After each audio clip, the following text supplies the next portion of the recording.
Assalamualaikum warahmatullahi wabarakatuh. Perkenalkan nama saya Hoirul Hafid Arizal, NIM 2325 dari kelas DIC. Di sini saya akan mempresentasikan tentang malware.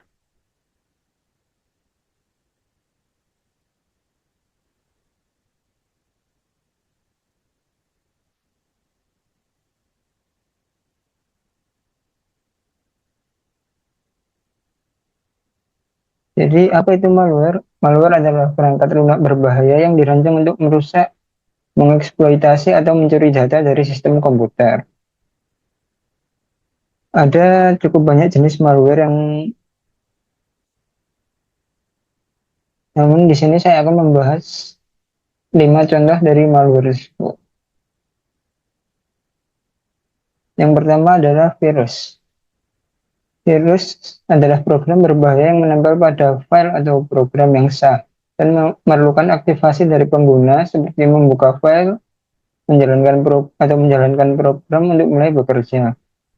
Virus dapat mereplikasi diri dan menyebar ke file lain yang di sistem yang sama atau komputer yang lain melalui berbagai file.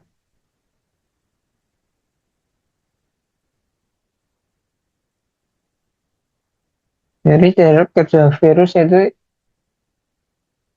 akan menempel kepada file, kemudian ketika file tersebut dibuka, maka virus tersebut akan aktif dan kemudian dapat menyebar ke file yang lain.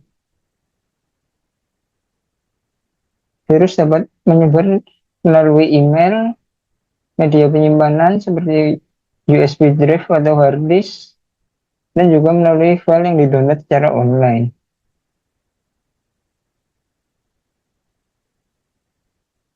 Untuk mencegah komputer terkena virus, ada beberapa langkah, yaitu yang pertama menginstal antivirus. Gunakan antivirus terpercaya dan update secara rutin.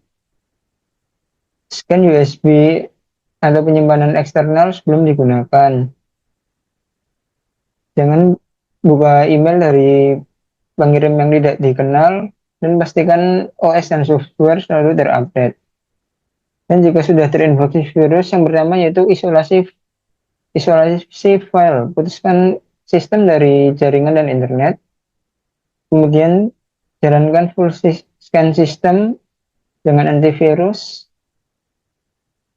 Kemudian jika virus ditemukan, maka kuarantin atau delete file yang terinfeksi. Setelah itu, kembalikan file dari backup yang bersih. Contoh berita serangan virus yang terjadi yaitu adalah virus I love you atau virus love bug. Virus ini berasal dari Filipina. Virus ini menyusup melalui email dengan subjek I love you dan lampiran love letter for you.txt.vbs. Virus ini telah mengecoh jutaan pengguna komputer. Yang membuat virus ini berbahaya yaitu virus ini dapat menggandakan diri dan mengirim salinannya secara otomatis.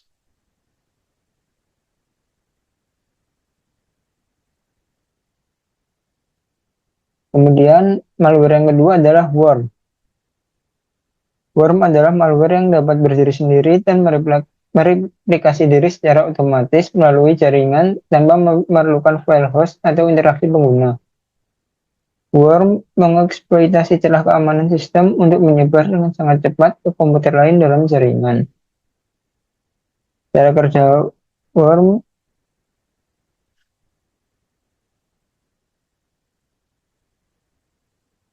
yaitu worm adalah self-contained atau mandiri, yaitu tidak perlu menempel pada file lain. Worm ini akan mencari komputer yang rentan terhadap serangan dalam jaringan menggunakan exploit. Worm juga dapat menyalin dirinya ke komputer target secara otomatis tanpa user action. Malware ini dapat menginfeksi ribuan komputer dalam hitungan menit atau jam. Yang perbedaan worm dari virus yaitu seperti yang saya sebutkan tadi, Bom tidak perlu menempel pada file atau tidak butuh host, kemudian tidak perlu aktivasi manual, dan penyebarannya juga sangat cepat. Seperti pada contoh di sini. Untuk cara mencegah komputer terkena worm, yang pertama adalah selalu update OS dan software rutin untuk menutup celah keamanan, nyalakan firewall, monitor trafik jaringan untuk deteksi aktivitas abnormal, dan disable auto run pada USB dan removable media. Jika komputer kita terinfeksi worm, langkah pertama yang kita jalankan yaitu putuskan segera jaringan untuk menyetop penyebaran. Informasikan IT admin untuk melindungi komputer lain, lakukan sistem scan dengan antivirus terupdate, dan update sistem untuk tutup vulnerability yang dieksploitasi. Malware. Contoh kasus worm yang terjadi di dunia yaitu adalah WannaCry ransomware worm.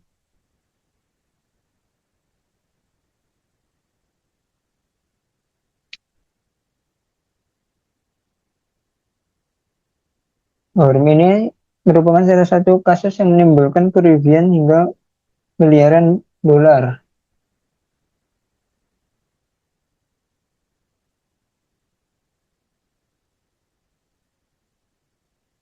Salah satu dampak yang disebabkan yaitu NHS dari United Kingdom lumpuh, operasi ditunda, dan sistem darurat terganggu. Bahkan beberapa korporasi besar seperti FedEx, Renault, Telefonica juga terdampak oleh virus ini.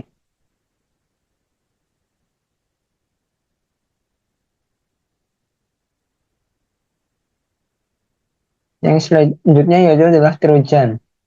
Trojan adalah malware yang menyamar sebagai program legitimate atau program yang berguna untuk menipu agar user menginstalnya secara sukarela.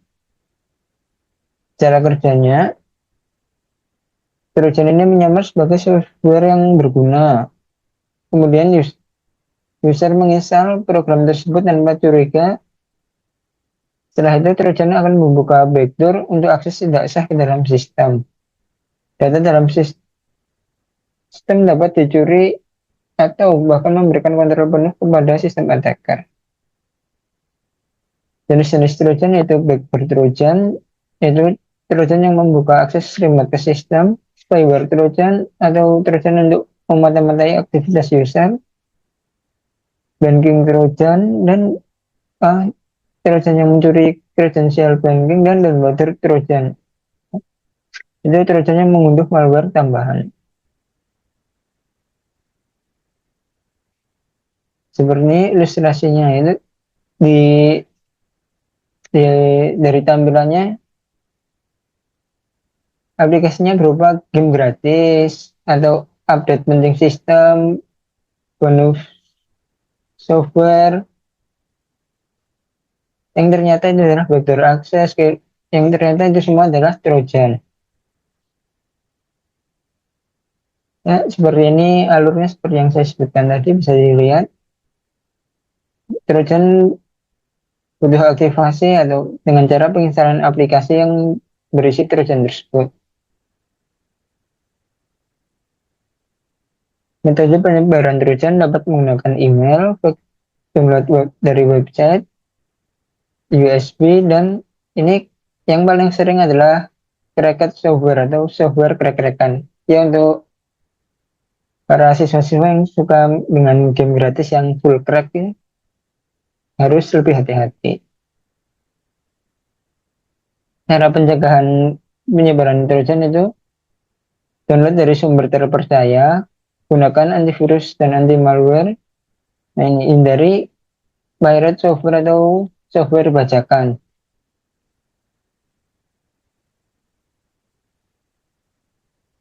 Jika terinfeksi, langkah pertama yaitu disconnect dari internet, restart ke safe mode untuk isolasi Trojan, kemudian jalankan full system scan untuk deteksi. Jika file sudah ditemukan, segera quarantine atau delete file Trojan. Untuk langkah pencegahan yang lain, ubah semua password penting dari device yang lain. Jika semua langkah itu gagal, maka restore atau reinstall OS. Tips tambahan untuk mencegah Trojan, selalu aktifkan UAC di Windows dan gunakan firewall untuk memblokir koneksi mencurigakan.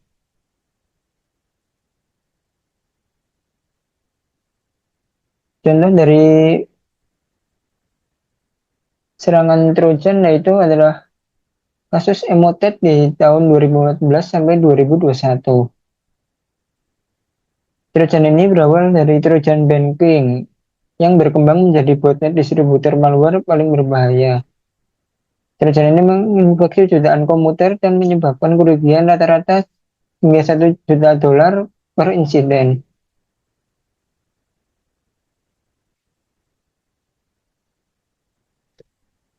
Kasus ini berakhir pada tahun 2011 setelah ditutup oleh operasi gabungan dari Europol. Yang keempat yaitu ransomware. Ransomware adalah jenis malware yang mengenkripsi file korban, membuat mereka tidak dapat diakses, dan kemudian menuntut pembayaran tebusan untuk mengembalikan akses. Dalam beberapa kasus, ransomware juga mengancam akan membocorkan data korban jika tebusan tidak dibayar. Cara kerja ransomware yaitu pertama infiltrasi. Malware ini akan masuk ke sistem melalui email phishing, exploit kerentanan, atau hasil download dari yang berbahaya. Kemudian ransomware akan mengenkripsi file penting dengan algoritma yang kuat sehingga tidak dapat dibuka.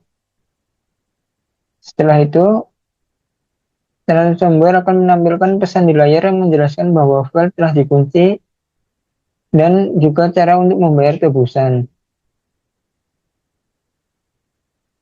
Biasanya, tebusan yang diminta berupa cryptocurrency seperti Bitcoin dengan iming-iming kunci deskripsi.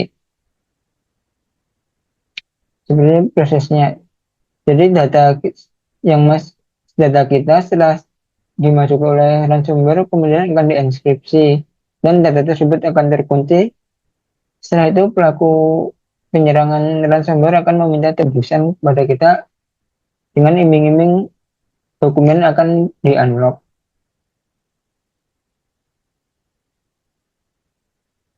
Untuk pencegahan dari serangan ransomware yang pertama adalah backup routine. Kemudian lalu waspadai email phishing dan link yang berbahaya. Selalu update OS dan software untuk menutup celah keamanan dan beri akses user hanya sesuai yang dibutuhkan untuk tugasnya. Jika terinfeksi ransomware, segera putuskan dari jaringan untuk stop penyebaran, laporkan kepada pihak berwajib, dan yang paling penting, jangan bayar. Tidak ada jaminan file akan kembali. Gunakan backup yang bersih untuk memulihkan sistem dan data. Contoh dari serangan ransomware yaitu Colonial Pipeline Attack pada Mei 2021. Serangan ini menyebabkan 5.500 mil jalur pipa bahan bakar lumpuh. Pelaku ransomware meminta tebusan sebesar $4,4 juta atau 75 Bitcoin. Dampaknya memicu keadaan darurat di berbagai negara bagian karena langkanya bahan bakar.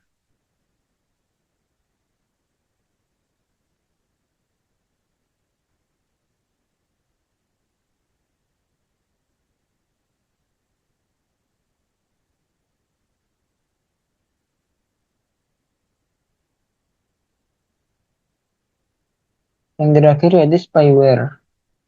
Spyware adalah jenis perangkat lunak berbahaya yang secara diam-diam mengumpulkan informasi tentang aktivitas pengguna pada sebuah komputer atau perangkat lain tanpa pengetahuan atau izin mereka. Informasi ini kemudian dikirim pihak ketiga untuk berbagai tujuan yang seringkali berbahaya. Ada beberapa jenis spyware. Yang pertama adalah keylogger, yaitu mencatat setiap ketikan keyboard untuk mencuri password, nomor kartu kredit, dan data sensitif lainnya. Yang kedua ada tracing cookies. Cookie pihak ketiga yang melacak aktivitas pengguna di berbagai situs web untuk membuat profil perilaku mereka. Kemudian ada adware, yaitu menampilkan iklan pop-up yang tidak diinginkan dan melacak kebiasaan browsing pengguna untuk menayangkan iklan yang ditargetkan. Yang terakhir ada sistem monitor. Itu jenis spyware paling berbahaya yang dapat merekam email, chat, dan program yang dijalankan serta situs yang dikunjungi.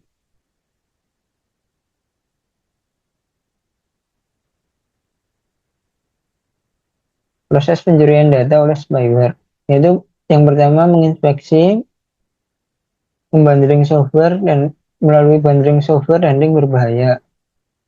Kemudian spyware ini akan berjalan di latar belakang dan tidak terdeteksi oleh user. Kemudian spyware akan mengumpulkan password history atau keystroke dan mengirim data ke server penyerang atau pihak ketiga. Apa yang diincar spyware biasanya yaitu password dan info login, riwayat peramban, data keuangan, atau kontak dan pesan pribadi. Cara mencegah spyware yaitu gunakan anti malware berbahaya atau antivirus yang terpercaya, update sistem dan browser untuk menutup celah keamanan. Hati-hati saat install, selalu baca syarat dan ketentuan untuk menginstal software dari sumber yang diketahui. Jangan asal pencet yes saja, pastikan selalu baca. Jangan klik sembarangan, terutama pada lampiran email, pop-up iklan, dan yang lain-lain yang mencurigakan. Tanda-tanda komputer terinfeksi spyware. Yang pertama, muncul iklan berlebihan, pengaturan berubah, seperti halaman utama browser, mesin pencari, atau pengatur keamanan berubah dengan sendirinya. Kinerja menjadi lambat, dan muncul toolbar baru. Contoh kasus serangan spyware yaitu adalah Pegasus spyware di tahun 2021.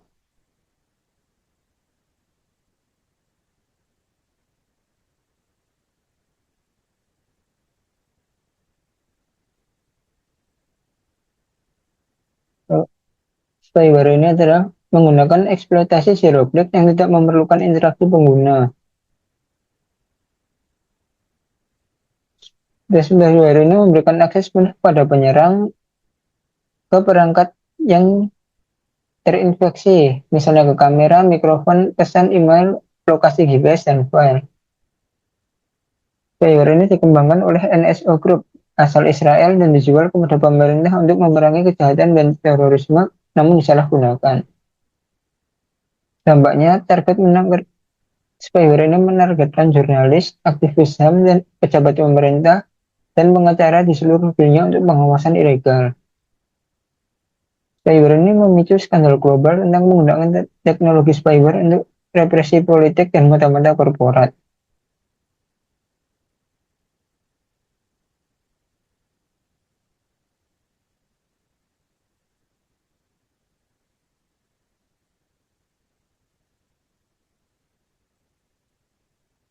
Nah, untuk mencegah dari malware, untuk pencegahan umum yaitu install antivirus, gunakan password yang kuat dan unik, aktifkan two-factor authentication, dan backup data secara berkala.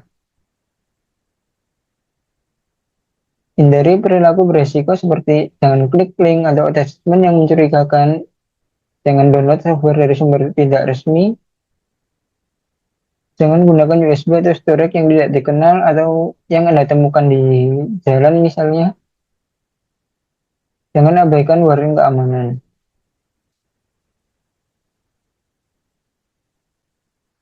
Sekian presentasi dari saya, kurang lebihnya mohon maaf. Wassalamualaikum warahmatullahi wabarakatuh.